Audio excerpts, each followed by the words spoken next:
Bet you were Romeo, you were throwing pebbles, and my daddy said stay away from Juliet. Bismillahirrahmanirrahim. Assalamualaikum warahmatullahi wabarakatuh. Apa kabar anak-anakku hari ini? Mudah-mudahan semua dalam keadaan sehat dan selalu dalam lindungan Allah Subhanahu wa Ta'ala. Perkenalkan, nama saya Ula Nur Insani, mengampu mata pelajaran biologi. Bab pertama dalam mata pelajaran biologi yang akan kita bahas bersama hari ini adalah ruang lingkup biologi. Selamat belajar dan salam biologi. Anak-anakku yang berbahagia, marilah kita mulai pembelajaran biologi bab 1, ruang lingkup biologi. Pada kesempatan kali ini kita akan membahas 3 poin. Yang pertama, pengertian biologi. Yang kedua, alasan kenapa kita harus mempelajari biologi. Dan yang ketiga adalah tingkatan organisasi kehidupan. Poin yang pertama, pengertian biologi. Pengertian biologi ini, di mana bahasa biologi ini berasal dari bahasa Yunani yang berasal dari 2 kata, yaitu bios dan logos. Bios artinya hidup, logos artinya ilmu. Jadi, dapat disimpulkan bahwa pengertian biologi itu adalah ilmu yang mempelajari tentang makhluk hidup. Poin yang kedua, kenapa kita harus mempelajari biologi? Alasan yang pertama adalah agar kita dapat memahami diri sendiri dan lingkungan sekitar. Alasan kedua, agar kita mampu meningkatkan kualitas hidup kita. Dan alasan yang ketiga adalah kita akan lebih dapat bijaksana terhadap lingkungan. Poin yang ketiga adalah tingkatan organisasi kehidupan. Tingkatan organisasi kehidupan akan kita bahas terurut dari yang tingkatannya rendah hingga tertinggi.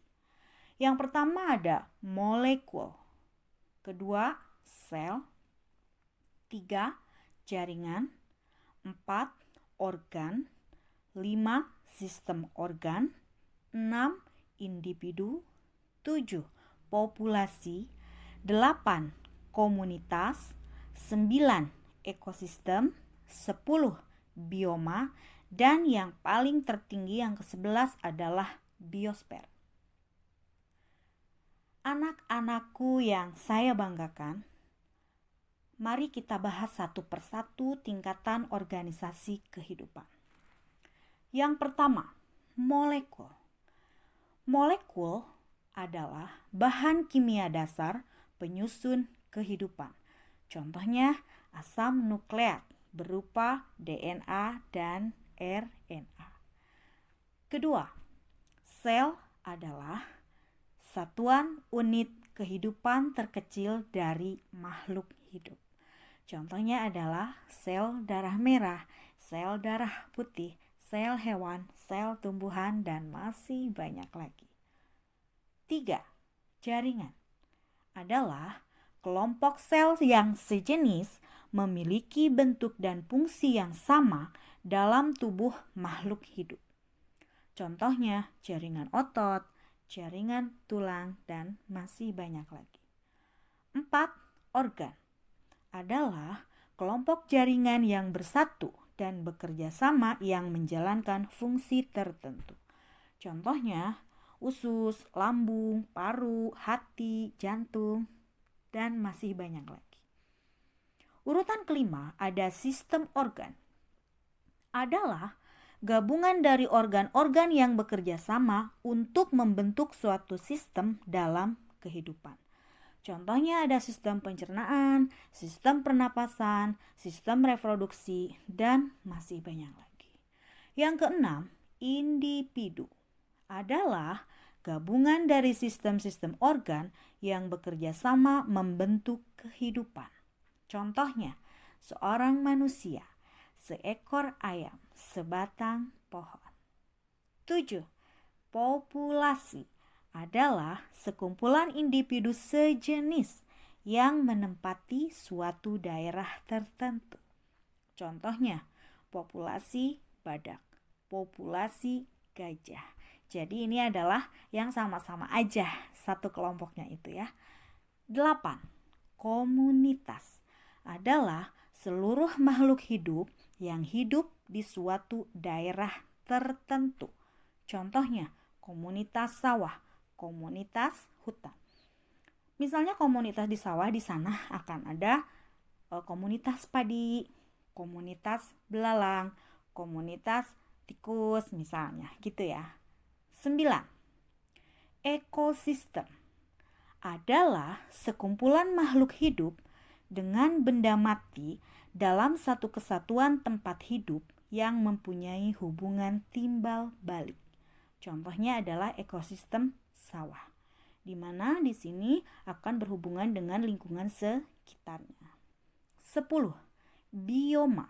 Bioma adalah merupakan organisasi kehidupan yang cukup beragam, khususnya jenis makhluk hidup di dalamnya.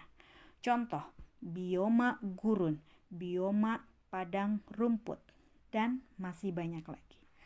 Terakhir, 11. Biosfer adalah lapisan kehidupan. Adalah seluruh planet bumi beserta makhluk hidup yang ada di dalamnya. Di mana biosfer ini adalah tempat kehidupan berada.